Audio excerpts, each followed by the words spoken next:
Welcome back to the channel. Here's the latest. I got this yesterday for $100. So they're pretty nice units, the YTH2448. So yeah, it's got the big engine on it. Got the 24 horsepower Briggs, the V-twin. So that's pretty cool. Came with a battery from 821. Right now it's 1023, so that's not terrible. And the tires seem like they're holding air from yesterday. The seat is like one of these separated things, but I bet we can fix that. Besides that, it looks good. Everything else looks okay, just kind of sun faded and all that. Hood is complete. There's some of that fading I'm talking about, but not bad. A little bit of paint. These decks seem to hold up good.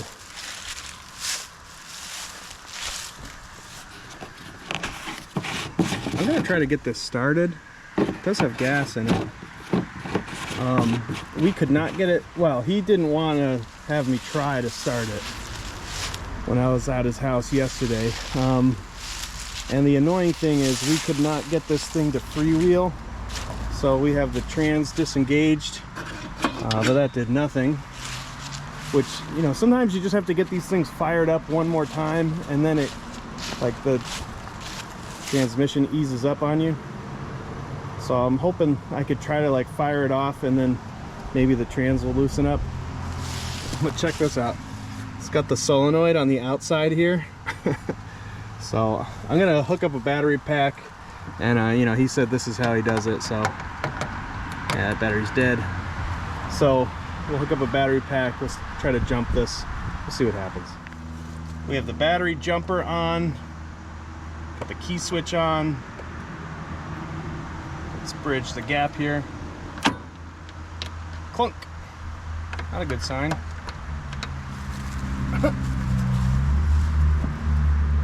Hopefully this engine spins, right? Yeah, it does.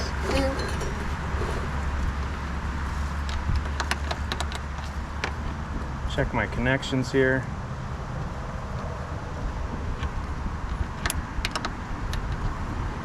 Blow a fuse.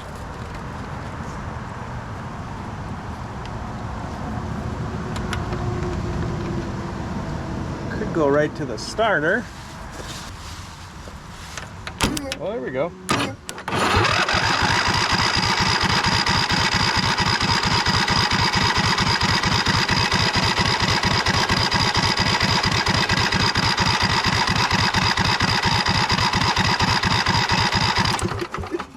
That's a good sign. I'm going to use a little starter spray. We'll see if we can get this engine to fire off. Only the best Traveler brand. Healthy amount.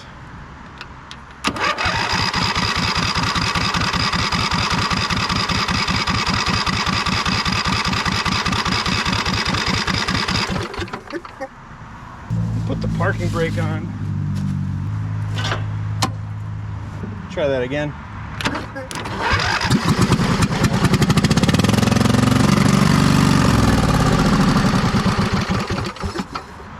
Well, it seems like it only ran on starter fluid. See if we can get some fuel to pump through.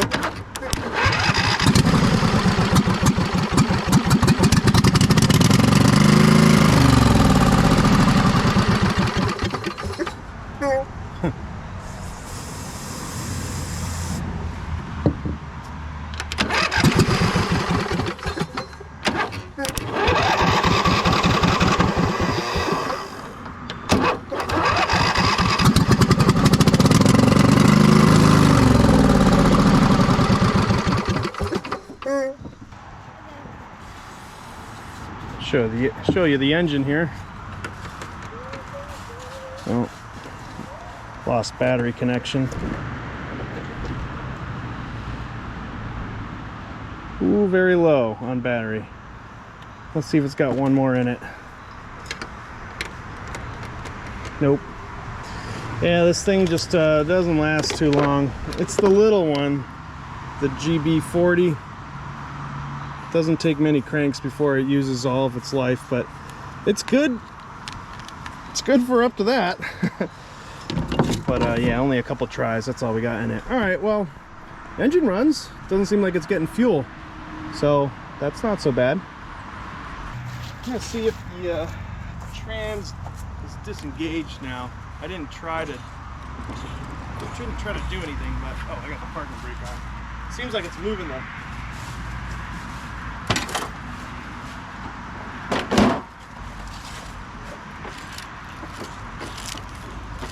That's more than it was doing yesterday. Way more.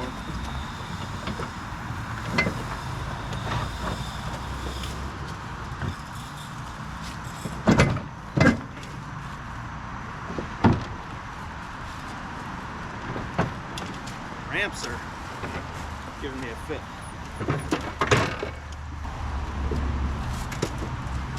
Guess I got the short ramps.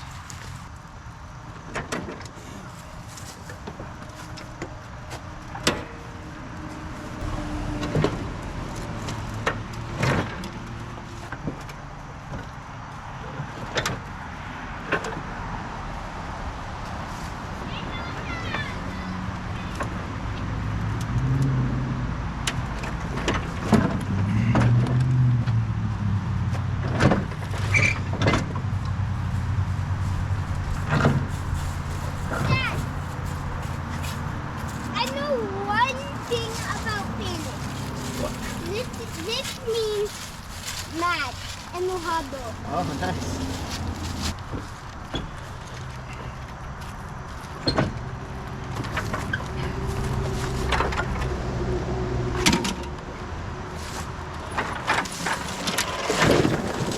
Sort of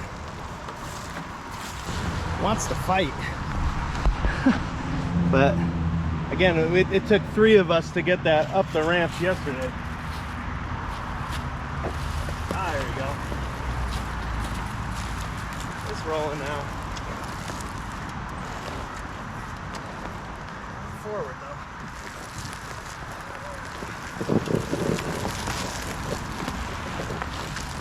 I don't know why that. It's like it's in gear. That's a little better. Could just be like the neutral isn't the true neutral. Just gotta find like where actual neutral is. All right, she's down. Just gonna go park it, and you know, we'll battle with this another day. So yeah, I'll sit here for a little while until I can get to it, but we got a bunch of projects and they all seem to need solenoids. You know, and who knows when these videos will come out, but you're seeing them now. That's got some solenoid problems. This one I haven't even tried yet with this one. I'd imagine we got some key switch issues or solenoid issues or something. Haven't even tried. And check out this. A couple days ago I traded one of my quads for this 1984 Honda Goldwing 1200. 76,000 miles or something. Well, which is high, but not like crazy high. And it runs. I'm actually hoping to drive this over to my brother's today, so he's gonna buy it. But yeah, just a little look at where we are right now. Well, I wish it was a nice warm fall day like it just was, but it's been months since I've looked at this thing, and now we have one of these crazy rainy days. We have some flash flood warnings going on. Let me show you what this creek looks like when we have a flash flood warning. Wow, this is some of the worst I've ever seen it, actually. So that's the stone wall right there. Water doesn't usually go on the other side of it.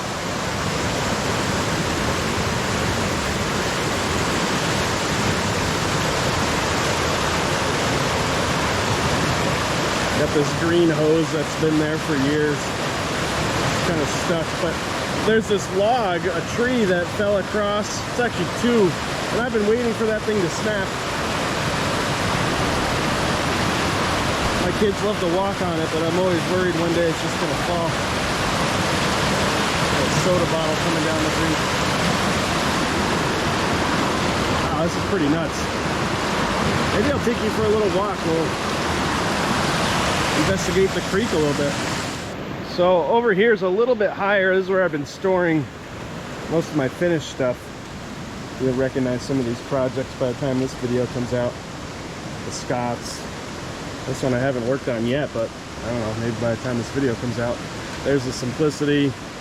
There's the Cub Cadet Zero Turn back there. But there is a bit of a low spot here, and again, this is about the worst I've seen it. But yeah, I got some equipment in there. It doesn't look like it's too wet in there. Wow. It's supposed to stop raining, so I think this is the worst we're gonna see it.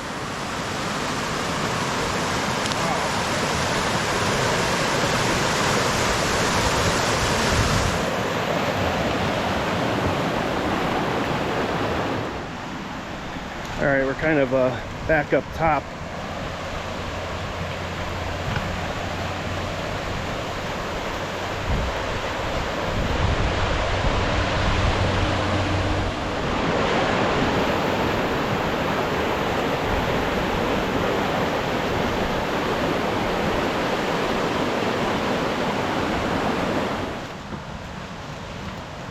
Looks like we've had some trees go down.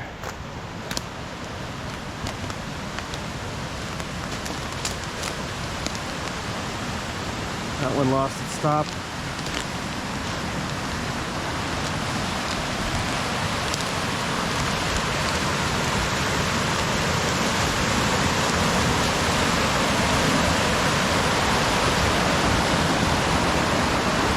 Let's see if I can get over there. There's this pipe that goes under the highway. Pretty cool spot right there. You can actually swim a little bit in this, it's almost like a pool.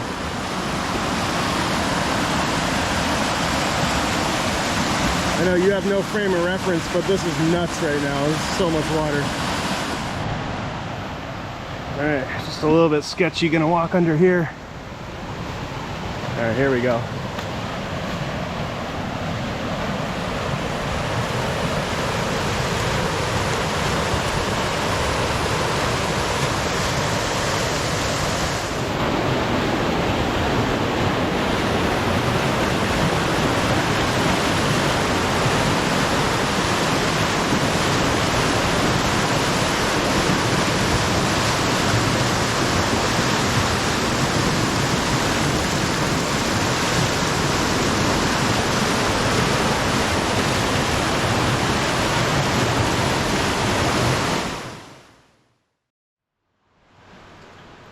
Okay, enough creek footage. Let's get into this tractor. So yeah, it's been months. It's been sitting outside. It's looking real dirty. You know, we have some paint chipping that we're going to need to address. I'll probably repaint this whole thing. But first thing is first, let's get into this engine. Just to remind you, or really remind myself, pretty big engine we have on here. And we did hear it run, but just on starting fluid. And we do have a solenoid to deal with. I'll show you on the other side. You know, someone installed the quick access solenoid. You got to put it on the outside here. Makes it a lot easier. So we're going to need to get that thing off and installed properly. We might be getting into the carburetor on this one. It's been a little while. I've had a couple machines that have just run without any carb cleans. Been getting lucky. But this should look familiar. We got a seat that's detached. Not completely though. So it's looking pretty good on this side. So I might actually be able to glue it down with clamps. I don't think this thing is out of shape as the other one was. So hopefully that gets back together. Hard for you to see it, but 424 hours. Yeah, not bad. One tire went flat that whole time, so just That one on the left. Well, let's crack into this solenoid, see if we can't hear this thing run.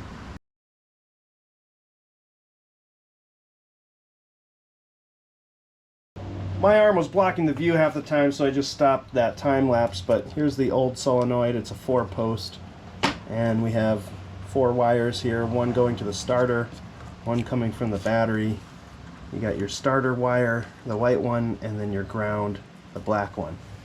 So we're going to install the new part here, but this time we'll make sure to put it on the right side of the tractor. Ah, this one's a 3-post. Let me look to see if I have any 4-posts. I mean, we can make this ground wire work by just grounding to the solenoid. It's not too hard to adapt it, but let me see if I do have a 4-post.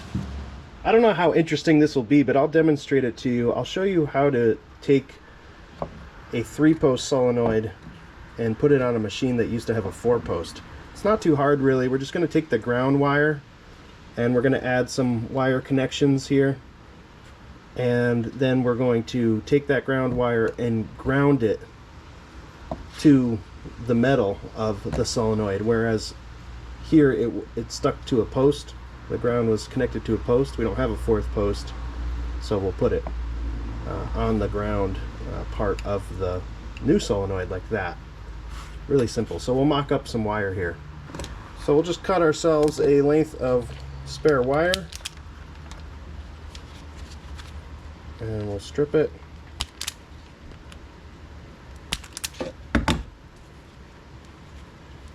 And then we're going to put wire connections on each side, but different wire connections. This little shield that I'll put on. So these are a little tricky to do. I actually like to use needle nose pliers to do this. Kind of bend one tab at a time. These like to slip out if you don't have it really crimped down, but I find it helps to do just one tab at a time. So here's the 4th one. So that went pretty easy.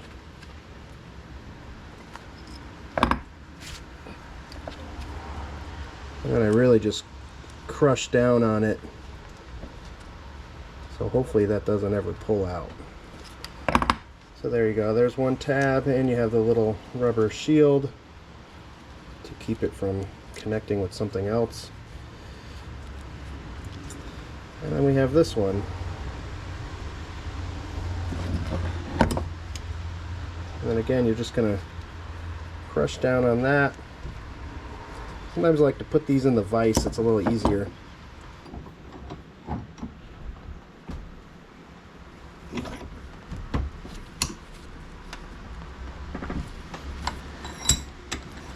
That should do it. And we'll go back to the tractor. So here's the ground connection. This is real simple. That just connects like that. And then what we need to do is, when we install the solenoid on this side of the wall, this needs to be touching the bolts, because I need to basically bolt this in, but you can kind of imagine it on the other side, and then it's going to mount the solenoid and also hold that ground in place.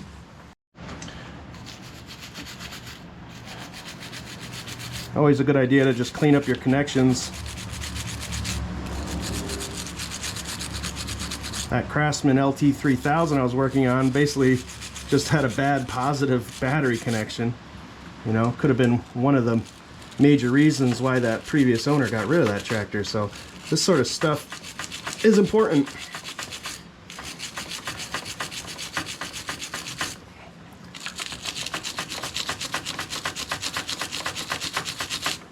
That's better.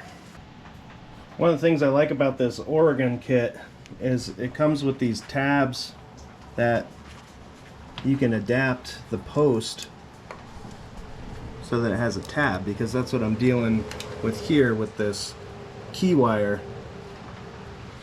You know, so that's real nice. So you don't have to mock up another wire, but you could, like, you could just make another one of these and bolt it down to the post. You know, it's not too hard. It's pretty easy to adapt these things to whatever you need. We have most of it hooked up now. It doesn't matter which side these are on, just as long as one's coming from the battery, and then when the solenoid is engaged, it sends the voltage to the starter motor.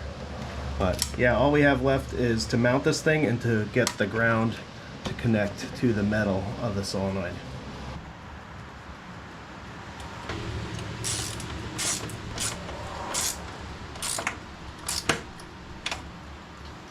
So I took out the battery tray so we have a shot at getting our hands in here, but hopefully you can see that little blue tab. So that's the ground connection. But yeah, we're all mounted up there. And through the battery on the charger. It's from 821. Right now it's 1223. So we'll see if that bounces back. And on YouTube, if you didn't see me do it, it means I didn't do it. So let's make sure I video this.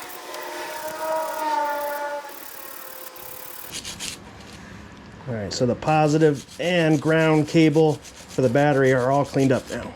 Okay, we have the battery pack on. There's a little bit of oil in the engine. Solenoid should be fixed.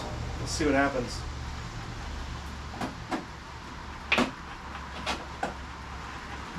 Nothing happens. I don't hear anything, so maybe a blown fuse. PTO is disengaged. Alright, let's check for fuses. Battery tray's back out. There is a fuse under here. It's a 20 amp fuse. It looked good, but I'm going to replace it. I can test it too to see if it actually was good, but might as well put in a new one. And here's a quick way to see if your fuse is good or not. Put your multimeter on continuity, where if it touches it beeps, and you touch the two ends of the fuse, and this has no continuity, so that means it's a blown fuse, although it looks like it's a good fuse. So you can't always do it with a visual inspection. It's best to use your multimeter, and then it's just best to replace these. Let's give this another try. Yeah.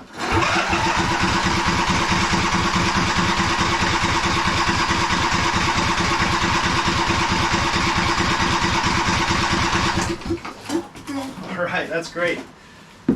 See if we can spray some carb spray in there and see if we can't get this to pop off and maybe run off its own fuel.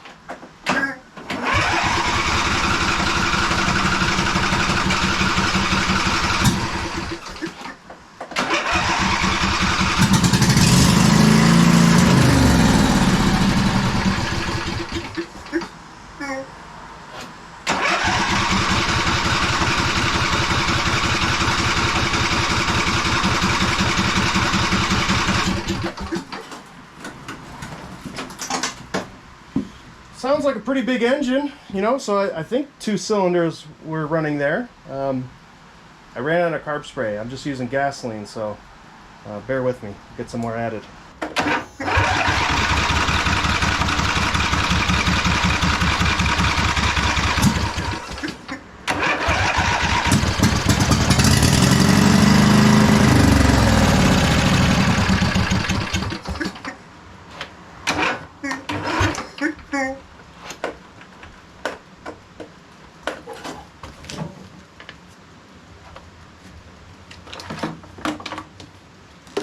I need to get a new battery pack. This thing is just not lasting any longer.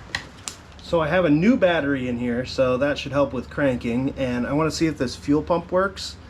If this fuel pump works, we'll see some fuel squirt out of here. And if it does work, that means that our carburetor is likely very dirty, which I would not be surprised if that's the case. But let's try this out.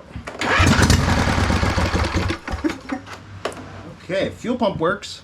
So just bear with the cranking a little bit more. I want to see if this carburetor is in fact dirty or not, but we know the fuel pump works. So if everything's working right, it should run. If it doesn't, we need to take that carb off.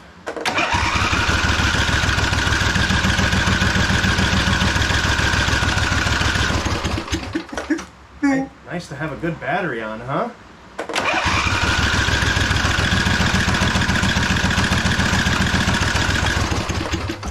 I'm gonna try maybe one more time, but looking like we're gonna have to clean that carb.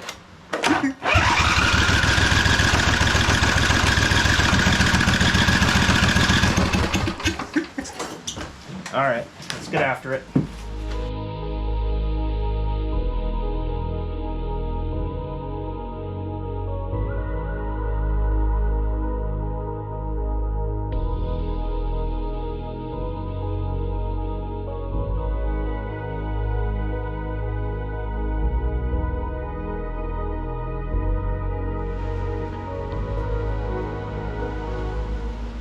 All right, not too bad. Came apart pretty easily. Probably need to clean off my workbench again, but here's the whole carb unit. Could probably get to most of it. Oh yeah, spilling fuel everywhere. Probably get to most of it from this angle. I noticed like a piece of paper screwed into there. That's a bad sign. These things are really tricky to get to idle right. They like to surge, and I do know how to clean the ports, the idle circuit on that, so if needed should be able to solve it. But yeah, you got to get into there, and these like to strip out, not the actual screws, but in the carb it likes to strip out. So I'm wondering if that's what's going on there, and if that doesn't have a good seal, it doesn't run right either. So hopefully this carburetor isn't junk.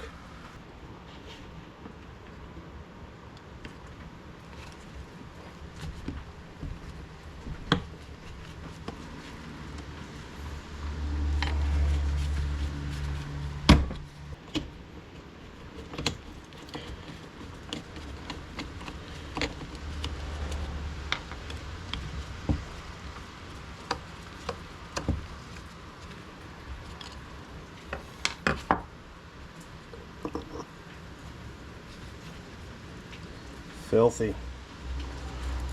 Oh, rusty. Wow. That's bad. Might have to see if I have a new bowl. I don't know if I would really want to put that back on unless I can really clean that up. Might be able to clean it up. I could remove this solenoid. I might be able to use some sandpaper and stuff to. You can hear how crunchy that is. Pretty dirty stuff. This side doesn't look terrible, but we're gonna have to clean everything. And the solenoid itself is seized. Sometimes they can be worked free, but that one feels really bad. I know a lot of people are saying they like to delete these. I mean, it's really not a great idea to delete these. It's better if these work. They prevent fuel from going through. They do prevent backfiring too. So, you know, I know a lot of people just cut them off, but then you have to make sure that when you sell these things, you have to tell people you got to shut off the fuel, you know, and no one remembers to. So it's best that these things work. So here's some of the parts I have for this style of engine. You can see this is not my first rodeo. I have a whole carb that should mount right up, but you gotta wonder, you know, I took this off for a reason. But it does look to be the right piece. Then I have a whole bunch of other stuff that could be useful. It's a little bit different style bowl, but that would bolt right up too. A couple of carb bodies here and some gaskets. The bottom of this has a bunch of gaskets too. Some floats. So hopefully we have enough here. I'm almost tempted to just slap this on, see if that does it, but I could also take the bowl off of that and bring it over to here. There's a bunch of stuff I could do, so let me think about it. We'll see what we do here. I decided to go with that complete carburetor and just slap that on there, and I don't know, maybe we'll get lucky. Probably not though.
realizing I didn't put the intake on, so I'm gonna have to take that off anyway.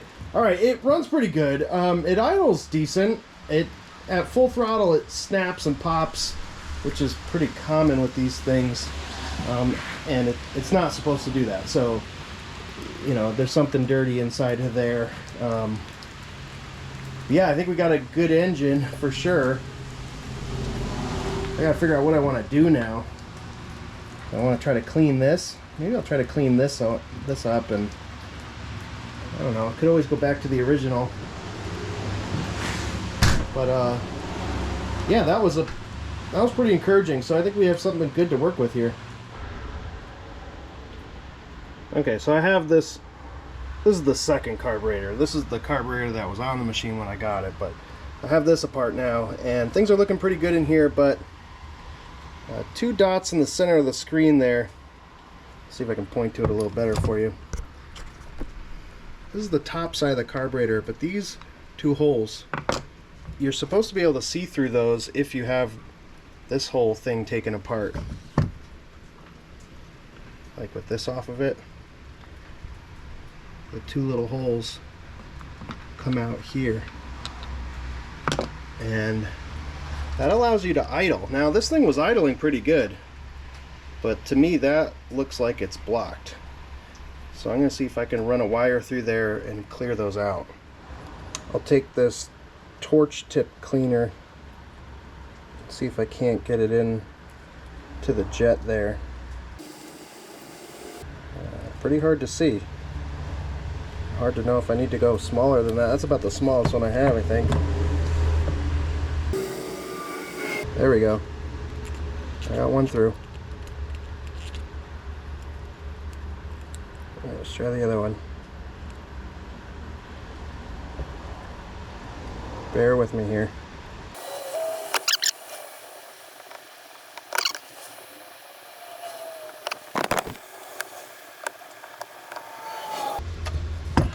There we go. I think I got it.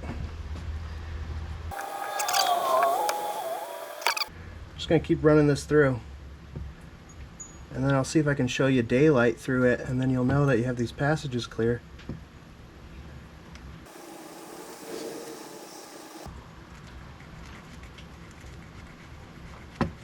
There we go. Alright, I know it's hard to focus, but you should be able to see it. I'm holding it up to a light.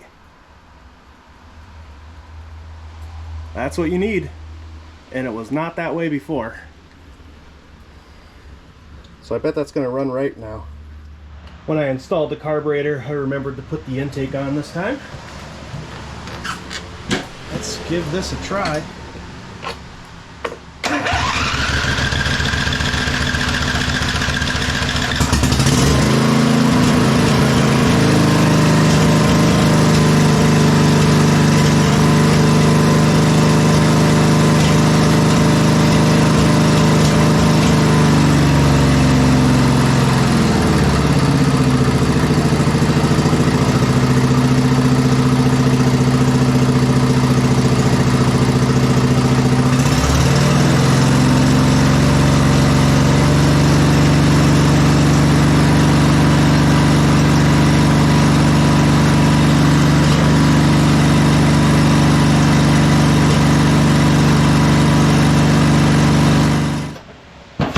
I have the engine cover somewhat back on, have the hood on.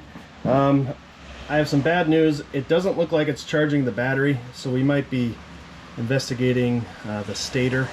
But I do want to test this thing out a little bit more. I want to see if it drives. So let's give it another test ride. Choke.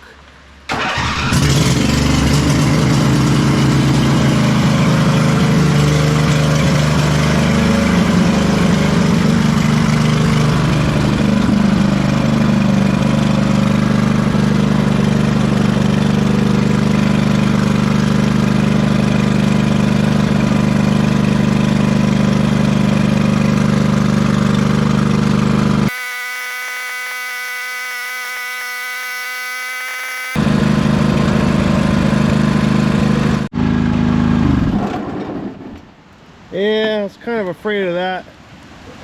Without a stator working, the electric PTO probably won't work.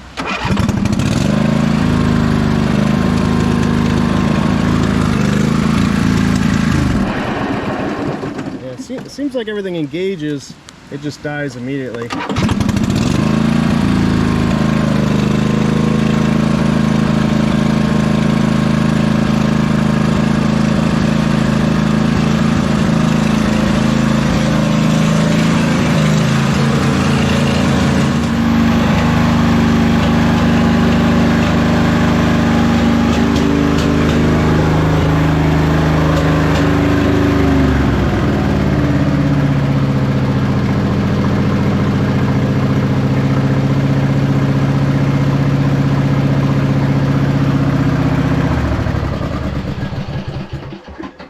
Well, you can hear it's still popping at full throttle. Almost sounds like it's over revving, like the full throttle is adjusted too high. It's idling perfectly though. All right, so we're not making any power, so that's a big problem. Does seem like the electronic PTO works. The blades did spin for a second. I hope it's just a loose wire or something. I'll have to look into all this stuff and see if we're making any power coming out of here.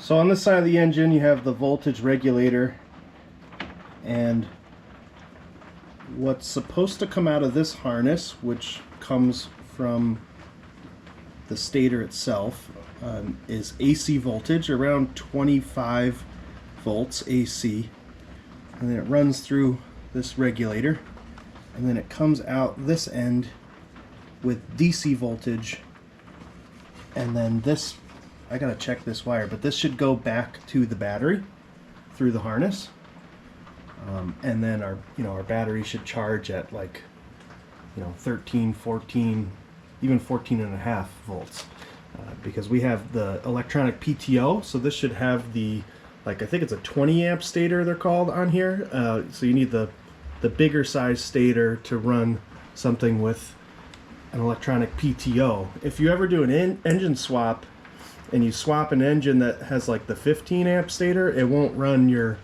PTO, so you got to swap the stator. So just some things I figured out along the way here, but I actually have a brand new voltage regulator if it comes to it. I don't know why I have that. It was for something that I never ended up using it for, but lucky to have it. So I think we should be able to figure this out, but let me run a test and we'll see what kind of AC volts come out of there. We'll start there and then we'll swap it out if we need to.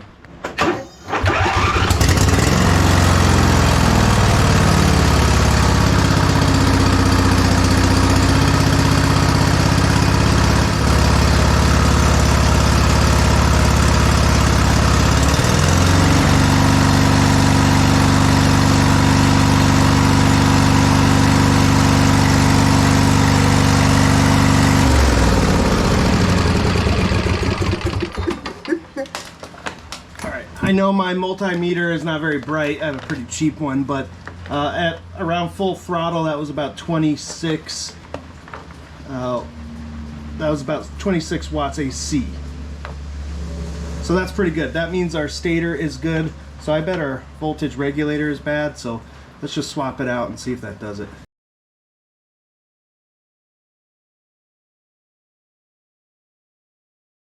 Okay, so that's what the battery's sitting at. 12.67, and we're going to start this up. We're going to see if we see any voltage increase.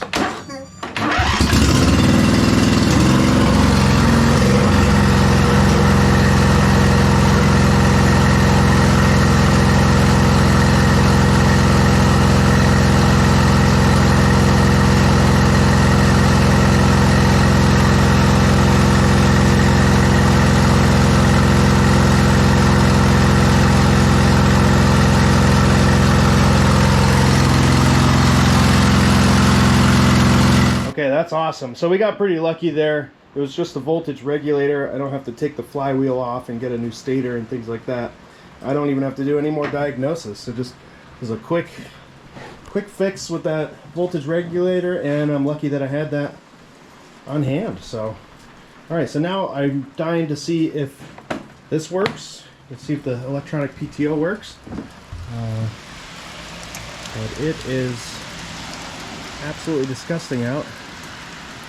I'm gonna get soaked if I go out there. All right, well, maybe I'll run it real quick in here. I gotta make sure everything's clear from the mowing deck. And I'll just turn it on, engage those blades, see if it works.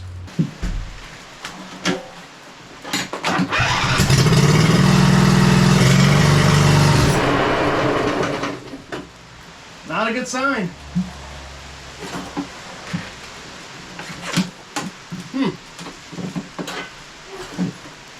Something must be seized somewhere. Either that or that PTO's no good.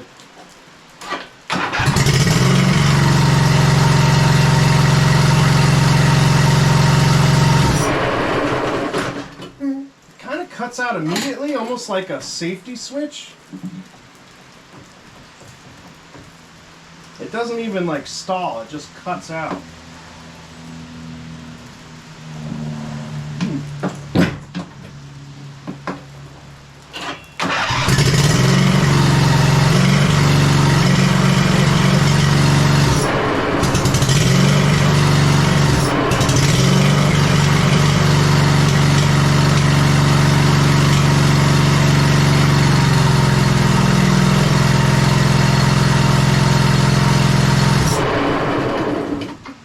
Yeah, I don't know if you could tell there, if I push the button back in, the engine has spark again, so we have some sort of electronic issue. But the PTO works, so that's pretty strange. Since it might be safety switch related, let's start with the seat safety. Now there's a way to disengage this seat safety without cutting wires. A lot of people will just start cutting things or doing jumpers, but there's another trick. I'll show you how to do it. Got you a little bit closer here so you can see. Now, just to let you know, I did try out another PTO switch. I had another one, and it does the same thing. So it's not the switch. But I like to do things without cutting wires and making things look like they're hacked up. So a while back, I learned this trick. There's a little plate in here.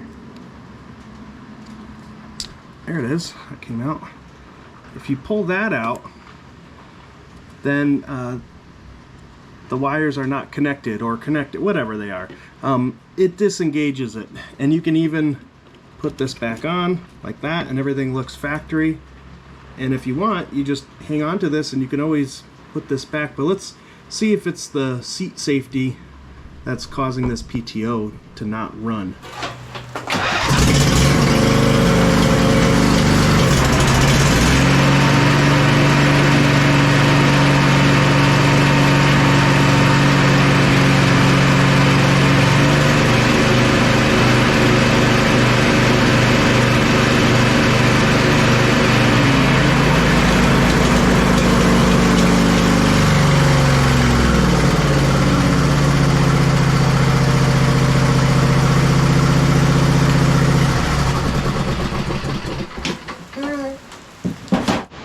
Well, there we go.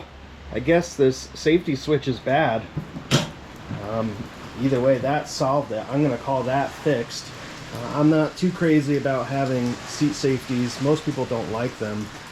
They are obviously safer to have in case you fall off the tractor while it's running, but they are kind of an annoyance. And with a used machine, it's not too uncommon to sell them without any safety features on them, but you know, it's good to have some. So yeah, that's good. Everything works now. This charges the battery, and my amp meter works too. I can tell when the PTO is engaged. I'm still charging the battery, and that's something that you would run into this problem if you didn't have the right type of stator on this engine. You know, you would notice that the gauge is showing that the battery is not charging anymore once this is engaged. So everything might be charging when it's running, but as soon as you do this, if you don't have the right stator, it'll start draining the battery, which you can't have that when you have an electronic PTO. You have to be charging the battery. You even have to do this. You have to charge the battery even with the lights on, you know? So you got to check all that stuff too, because you can't sell that to people if it's not working right. So, all right, we have a good engine. You know, I got to do a service to this thing. Put new spark plugs in, change the oil, all that good stuff. But I think the deck is a little noisy. I'm gonna obviously take the deck off and check those bearings.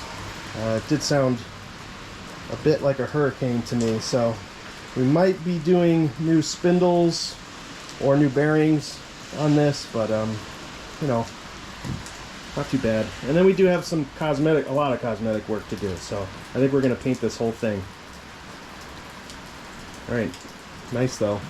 We have a good project right here. I think I'm gonna go for it and just remove this whole rear fender. So I might save you the trouble of watching that, but basically, you know, bolt under there. You have to usually remove these two, although they have nothing to do with it. They just kind of get in the way. Got to get all these off. These two bolts, gas cap's got to come off. Another bolt up there, and that should be it. You can take the seat off after you get the fender, or you could do it ahead of time. I think it's a little easier to do it after you get the fender off. So let's remove that, see if that goes well.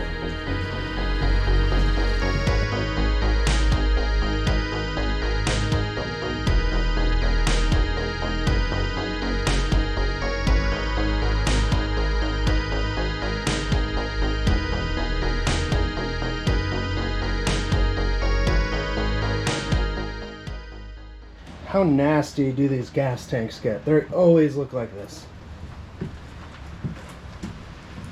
I don't know if I'm ever going to be able to clean this tank the way I want to, but really all you have to do, I guess, is just clean around here and then clean this spot.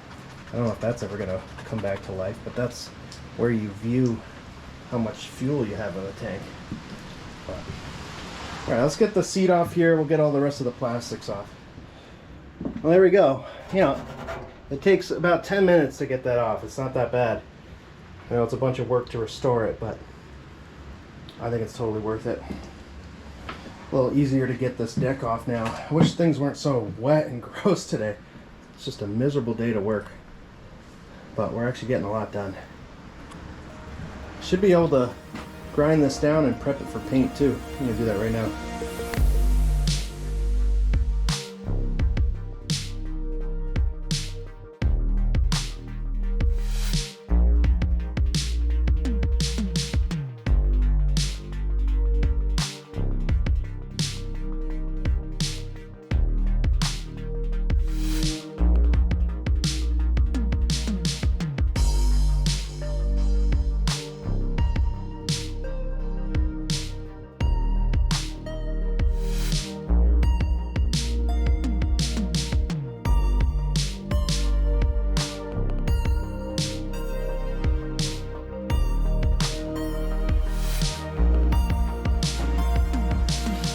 Just starting the painting process, so figured I'd keep you up to date here. I did a little bit of primer on this.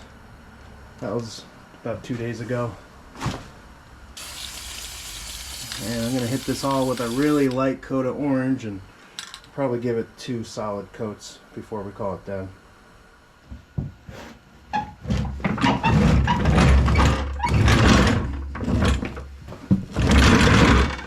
This thing's kind of a monster. You have 2 connections up here. And then, let's see, 1, 2, 3. And then the belt. So it's not too bad, but this thing is heavy to move. Oh, it's gonna need to be really cleaned out. Hopefully it's not got any rot in there, but a lot of dirt. Still thinking this deck is pretty clean and in really great shape. So anyway, I had to get this on a jack just to slide that deck out from underneath, but out back I have the fender painted with 2 coats. It's looking pretty good. And then we'll see if we can blow this off and figure out what we're going to do about it, if we'll paint it or not. And then I do want to start working on the hood and then get things as cleaned up as much as possible. But yeah, the hood will need to be painted for sure. Got a lot of discoloration. Needs to be cleaned too. It's dirty in there. Underside is good and dirty. Check out these wires. They're all a bunch of bare metal, but the lights work actually. This was fried on the muffler at some point. That happens a lot to these things. Oh, they still work. So just find some way to clean those up a bit. I just had it outside and blew it off with compressed air. Got all the caked dirt and mud off of it. It's still really dirty. It's not really washed down or degreased or anything like that. But this is what we're working with. Some chip paint. But no rust at all. This thing's loose. Bolt that back down. I imagine there should be one over there, but I don't have that. But yeah, overall top side looks pretty good. I gotta investigate these bearings on the spindle, so let's tip this thing up.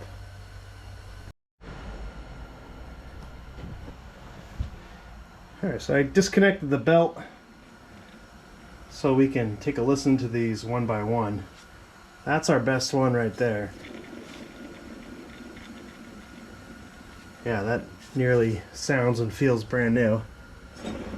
This one's pretty good too. It just seems like it's a little stiffer, but that is fine. And then here's our culprit. Now, there's a lot of stuff that's wrapped up in here that I'm not really sure what this is. So this could be causing it. So I'm gonna take this blade off and we'll take a look at what's going on there.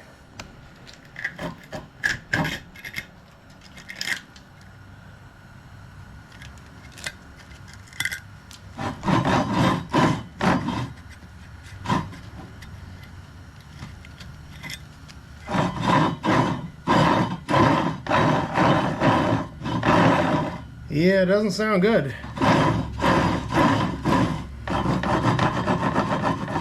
Still seems like there might be some stuff in there.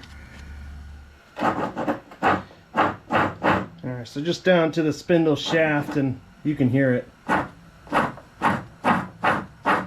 That's terrible in there. All of our other ones are good here. Ooh, not that one.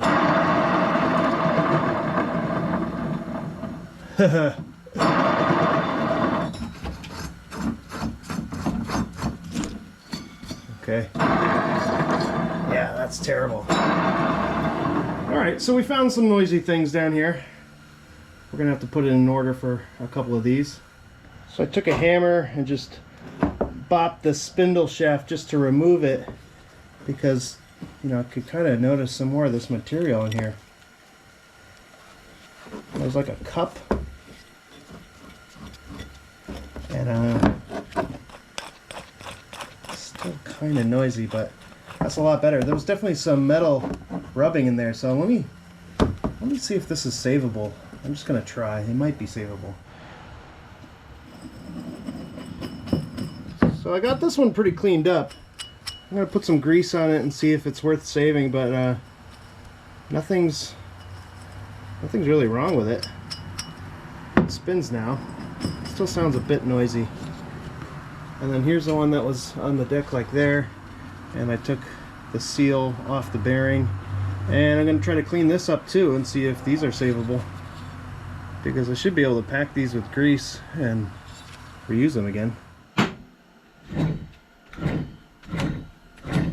So I repacked those bearings and I think we're in pretty good shape here.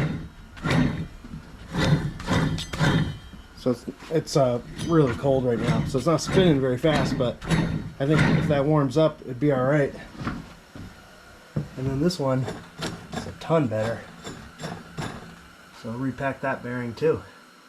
Another problem on the deck here. So this pulley is all egged out. It's supposed to be grooved. So luckily I do have a spare one. I don't know if you can see the grooves in there. A little bit, but that's how it notches into the spindle. Without the grooves, yeah, you know, It's possible that that spindle wasn't even mowing. Just sitting there slipping. So that's how it's supposed to be.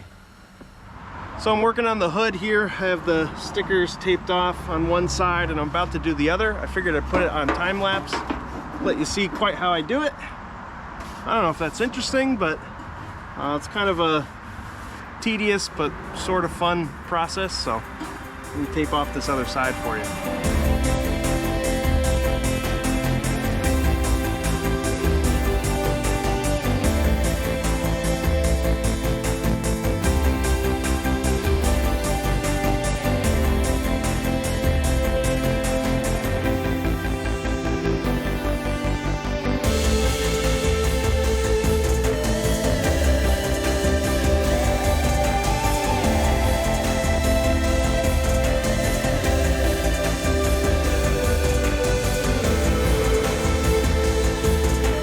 So there's one coat.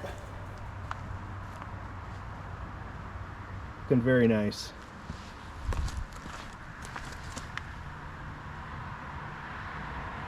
I don't think I'll do the underside of the hood. This paint is close enough. You know, if you flip up the hood, you won't notice a difference. This is painted too with one coat. I'll probably try to get another one out of the whatever's left in that can. The grass deflector, the little belt guide there. Yeah, we're moving right along. Starting to put this deck back together, have the blades sharpened now, and I'm not liking this spindle. This is too noisy still.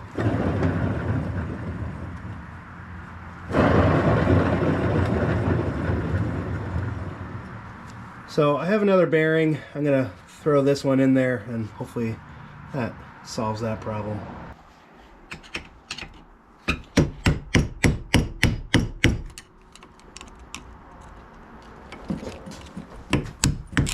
I knew you were there. Oh my gosh, it's hard to get around here.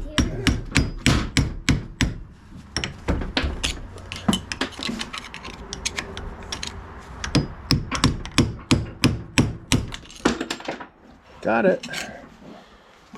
You got it? I did. Everything fell on the ground. The greasy thing?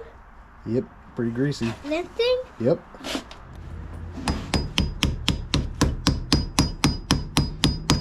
Try so hard to get it out and now you're putting it back in. Yeah, this is a new one. Dad, I'm even trying to open up the gas thing so I can see.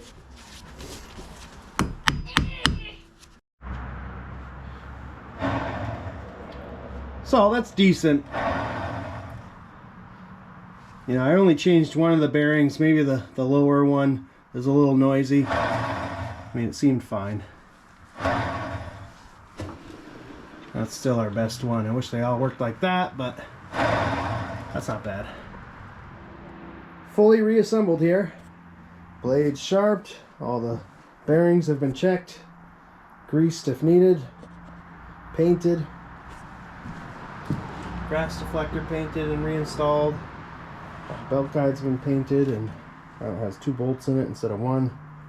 So that's more secure, and belts look great and they're all routed correctly. So let's get the deck installed. I'll hit the fast forward button for you here. We're moving right along. Got the rear fender on, got the hood on. It just has a little bit of touch-up paint I have to do. And just starting to get the engine cleaned up and everything. Need to address the seat, and you know, the Craftsman, what was it, LT3000 seat that I repaired last, it didn't end up working out, so I'm going to try hot glue this time.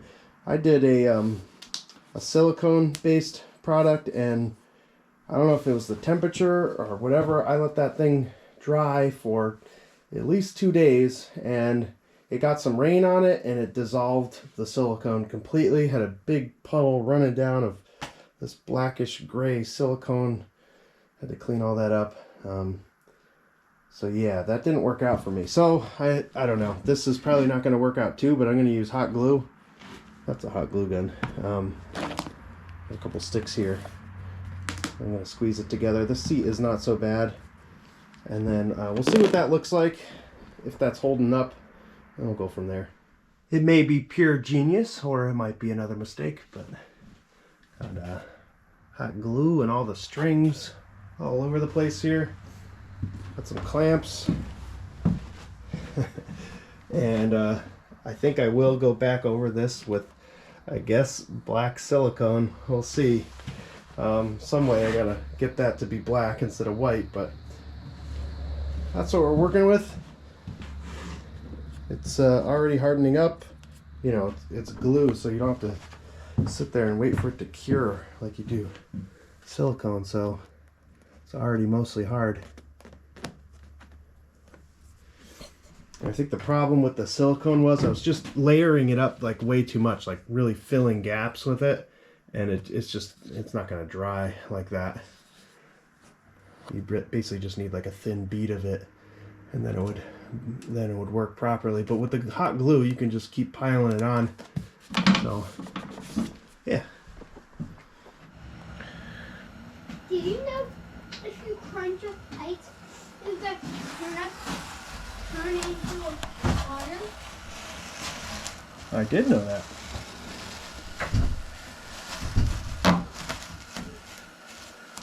Whoa, straight shot. Look at that. Whole thing came off in one piece.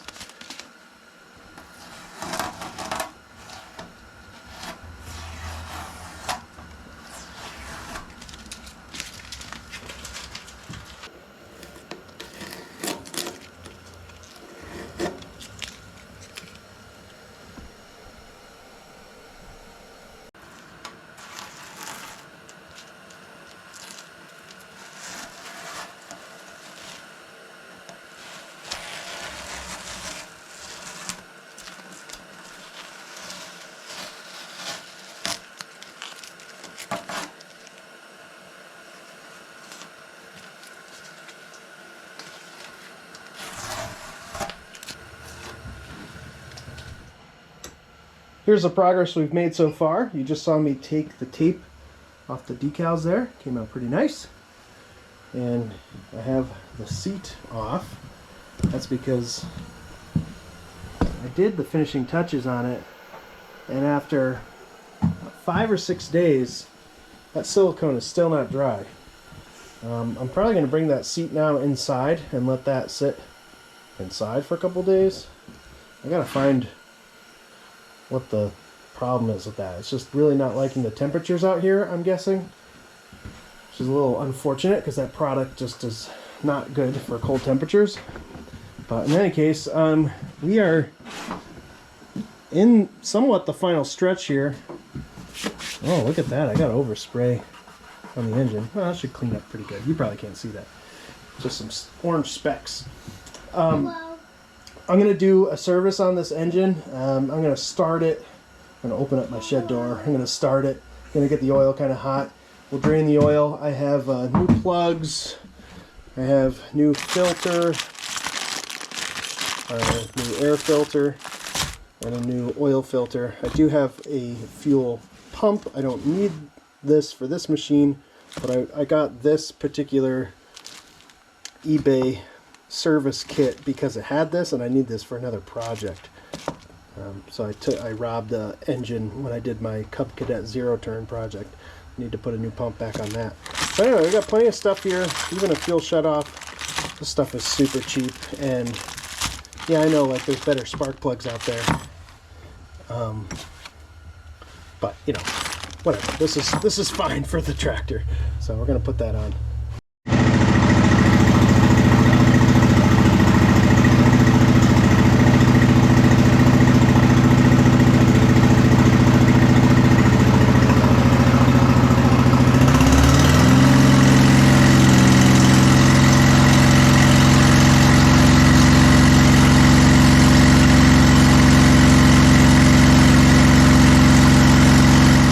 We're draining the oil now. I like to use a clear plastic tube just to extend off the oil drain to go right into a bucket. But we'll continue our service with our little Amazon eBay kit here. We'll replace this fuel filter with this one, and the nice looking hose clamps that came with it.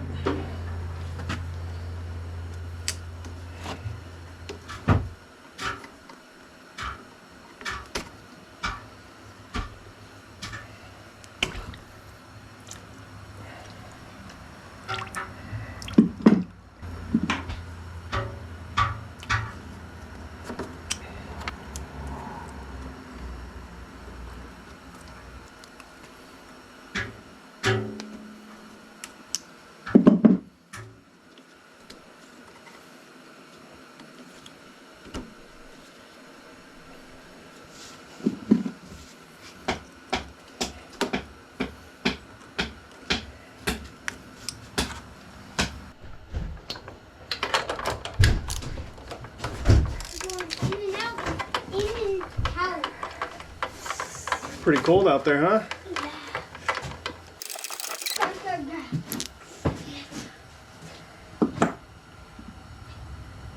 Looks decent. Dad, look, you can see the light right here. Here's the replacement. See it right here. Make sure we get all the plastic off of it first.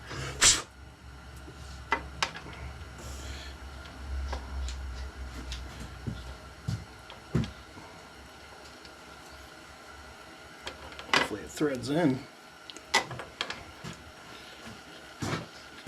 There we go. It's just me at the wrong angle.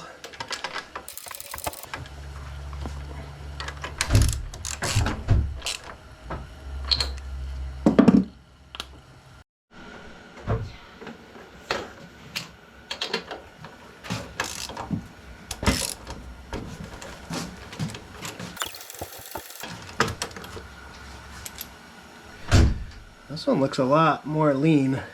Not terrible, but anyway, probably good to replace it, right?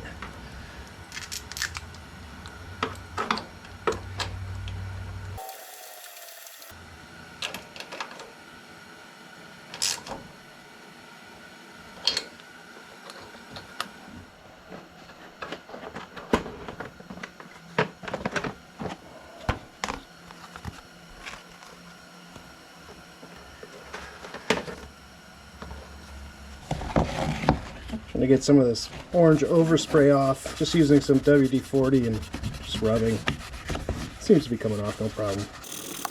I know there's all sorts of products I could use. That's just what I had.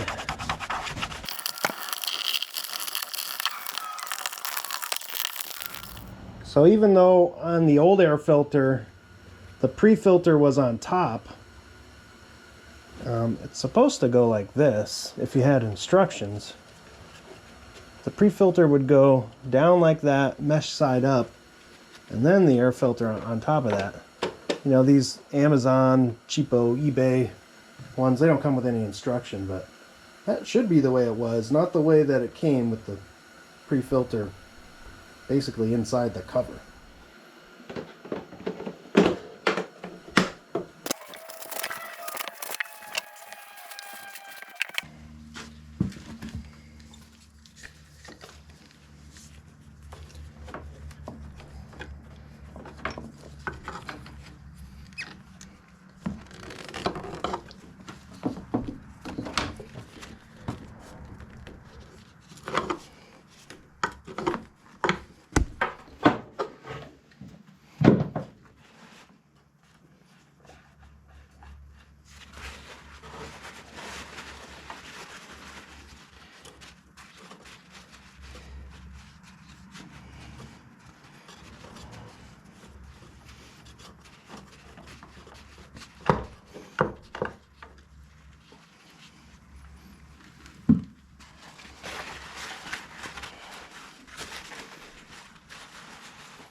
This type of engine, this 24 horsepower ELS, it's a 725. If you look that up, it takes 64 ounces, which is 2 quarts of oil.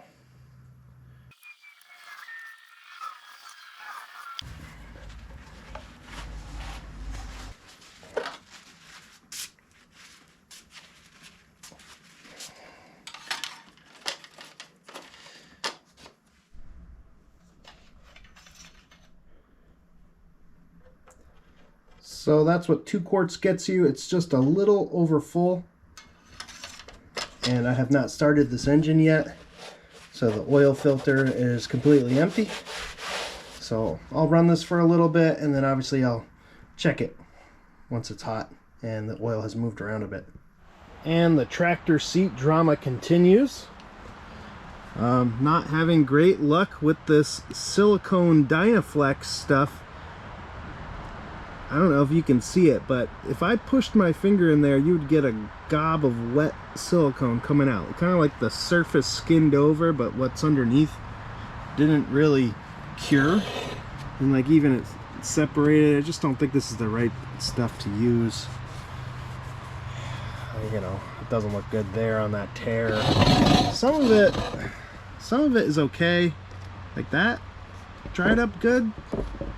But some of it, like I can still move it kind of like putty. Like it's not just soft because it's silicone, like it's still wet. This sat in cold temperatures, but it sat for 4 or 5 days. Then I took the seat off the tractor, brought it inside, and it sat for about 3 days, and it still has not cured. So we are desperate and we're trying some other things. So this is basically like a flex seal, but it's a Gorilla waterproof patch and seal. It does say that it wants 50 degrees Fahrenheit before you use this stuff. It's not 50 degrees, guys. It's like, you know, feels like 36 right now. But yeah, we're gonna go for it. So we're gonna tape off, we're gonna mask off the seat where I don't want this stuff, and I got some plastic, and we'll just kind of cover the whole seat except for the area. Then I'll just spray it and leave it, and again we'll just cross our fingers. And you know, I'll probably just, again, I have until the spring to sell this thing. I can just keep working on this until something happens. I'm sure we'll get it somehow, so I can take this seat and have it inside for the rest of the winter if needed. How's that for masked off? That's like a skirt that goes all the way around it. Basically we just have this area here. This is where there's a tear, but basically there's just this area from the seat rubber to the plastic backing the seat, and that's gonna get this Gorilla waterproof patch and seal. So yeah, now I can just spray, not worry about getting anything on the seat itself or anywhere I don't want it.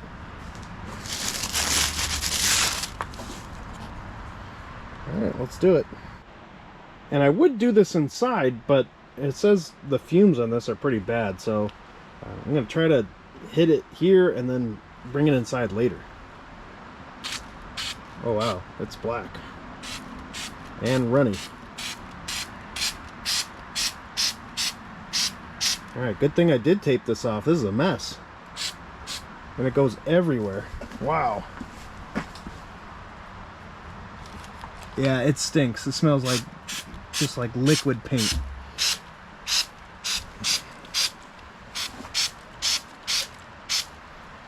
Wow, this is some interesting stuff.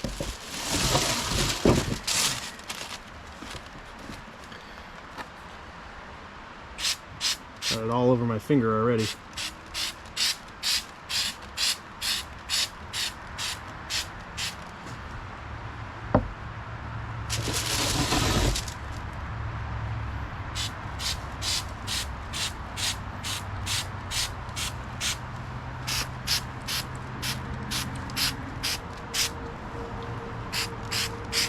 Yeah, I can tell this could benefit from a few coats of this stuff. It's pretty thin, but it does say that it you know, seals up gaps pretty well. So I guess when it dries, it kind of rubberizes and maybe expands a bit. Yeah, you could tell from all the overspray, it was needed to do what I did. I'll come back in a couple minutes and do some more. Yeah, the fumes are real bad, so I'm glad I'm outside with this. Well guys, I think I'm finally happy with the way this seat came out. That Gorilla, you know, flex seal stuff worked great, and the masking worked perfectly. You could hardly even see the line. I would definitely recommend masking if you use that product. I mean, overall, I did a bunch of stuff to this. I used caulk to adhere the seat to the plastic. I don't know if I'd necessarily recommend that, but that's what I did. Seems to work. Then I used some Dynaflex black silicone to fill some of the gaps. It didn't dry very well, so then we used like a Flex Seal product, waterproof flexible sealant. This was where there was some seat damage already. That would have turned out better if I didn't bother to use silicone on that and just use the Flex Seal. So I think I'm going to be using this flexible sealant for minor tears in seats going forward. But it definitely worked to fix the common problem where these seat cushions separate from the plastic.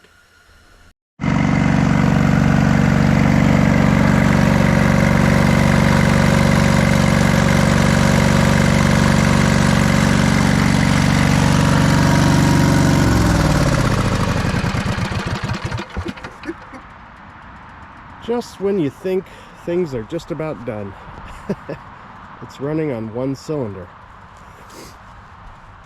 Well, the good news is the connecting rod's not blown. I put a screwdriver into the spark plug hole, and the piston definitely moves up and down when you turn the engine over by hand. So we just gotta check if this thing has spark at the spark plug, which, you know, being a cheap spark plug, it might not. So let's see what happens here. Oh yeah, okay, I can see spark, no problem. So I guess it's a valve issue, so let's take a look at the valves here. So truth be told, I never checked to see if this thing ran on 2 cylinders, but you know, most of the time you know when this thing is down on power and you can hear the engine kind of bogging down, you could tell that it's running on 1 cylinder. But I hadn't noticed anything like that until today. This comes after I changed out these spark plugs. So kind of hoping that somehow it's still a spark plug issue, or maybe even a coil issue.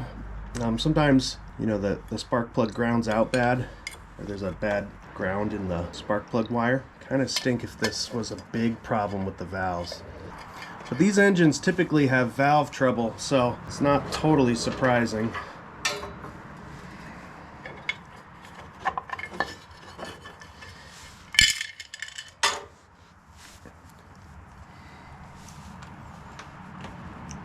Everything's there. Let's see how this functions when you turn over the engine.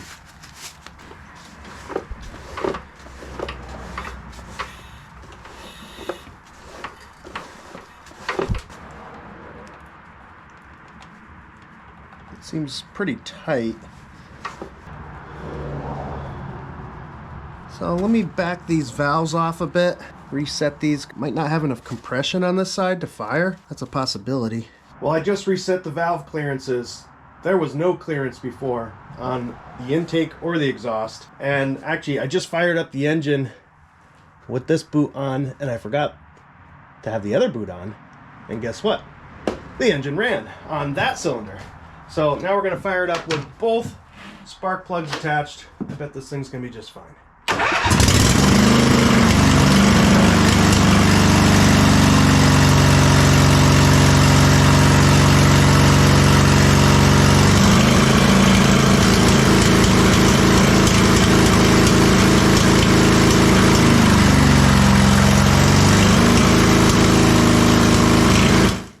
Since that went so well on the other side, decided to crack into these valves, and good thing this, you could tell how loose this exhaust valve is, and then in the other position the intake is just as loose. So kind of the polar opposite of the other side. But you can hear when this was running, it still kind of pops and snaps at full throttle, which is, you know, not ideal. So it could be a couple different things. And these things, I mean, in general, if you just own one of these, they always sound like that. So, I mean, but you never want to like say that to people when they're buying it. Like, why does it sound like that? Oh, it's just what they sound like. I mean, they shouldn't sound like that. It's just they often do, and they usually run fine, even like that. But could be valves that's causing that. It could be obviously the carburetor, and it even could be spark. So there's a couple things that might cause that sound, but I'm guessing here that it's valves. So let's get those adjusted properly.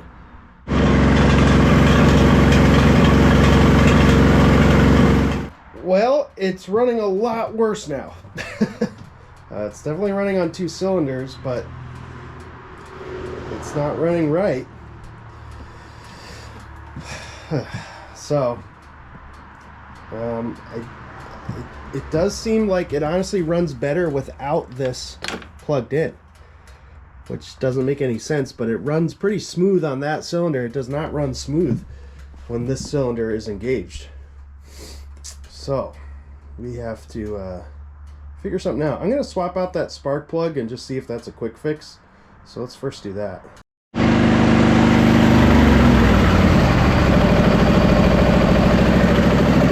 There, it runs really good on that right cylinder.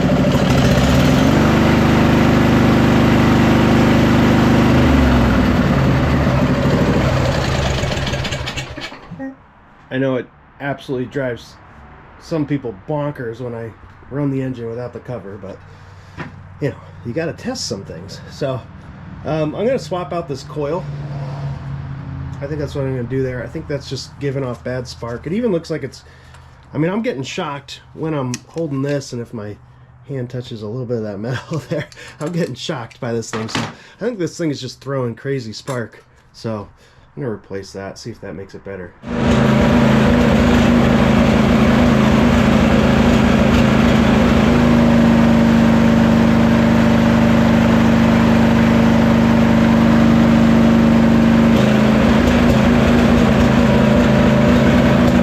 Yeah, so it's running a little better, but you can hear it just smooths right on out when you take off a cylinder. I don't know what that means. It's pretty interesting. I might try to adjust those valves again. I don't know.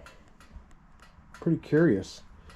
So I've been watching some videos on what might make a V-twin Briggs run poorly, and some people are saying it's the diode that comes from the harness here, that somehow the coils are sending voltage back through the diode. The diode is bad and the voltage is coming back in, and it's sort of like grounding out the whole scenario here. So I think that's kind of what I'm experiencing, because again, that coil, once it's plugged in, just makes this run really rough. So I actually did have the right part here in my spare parts. I have a ground wire that goes through a diode that goes to 2 leads for the 2 ground wires for the coil. So we're going to install that and cross our fingers and see if that makes a difference. I was grasping at straws there for a minute, but I actually solved it. What I ended up doing was taking the original carburetor, cleaning it out real good, which I avoided doing in the initial stages of working on this thing. But I cleaned that carburetor out and put that back on.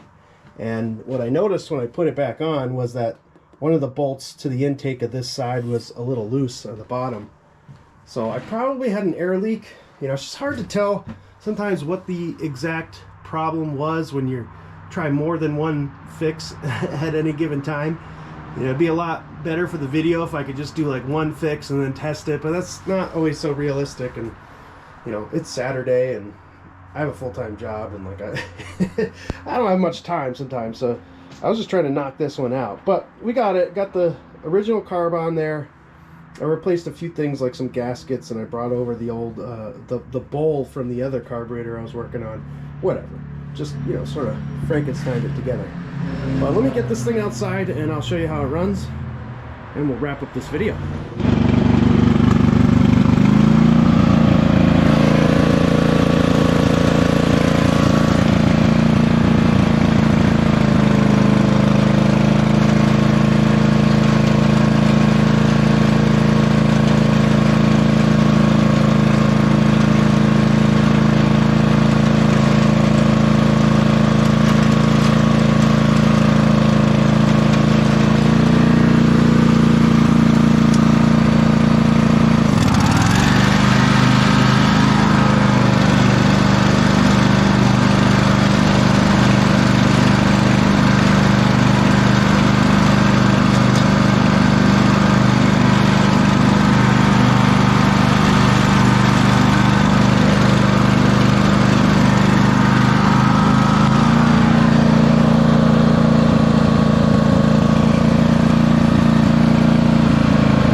thanks for hanging in there, guys. This was kind of a long video, but in the end we got it running right, and that's the most important part. So this thing really needed a lot of attention. If you remember all the things we've covered in this video, from solenoids to voltage regulators to bad bearings on the deck to then running on one cylinder. We had this seat repair that I don't know if it came across on your end, but to me it took forever. But in the end, oh yeah, and we painted it. So in the end, I think this thing looks fantastic. I think it's going to sell for pretty good money in the spring. It's got 48-inch mowing deck, 24 horsepower V-twin Briggs, hydrostatic, looks fantastic, and now it's running great. So thanks for tuning in for all these tractor videos. I got a bunch more coming. I got a couple free tractors the other day. I'm gonna buy one today, so this stuff should keep on rolling even though it's winter. I'd love to get this thing looking even better than it does, but I live in Connecticut. It's cold, okay? I'm not Alex from Freedom Mowers. He's pumping out all these tractors. They look fantastic. Looks like beautiful weather there.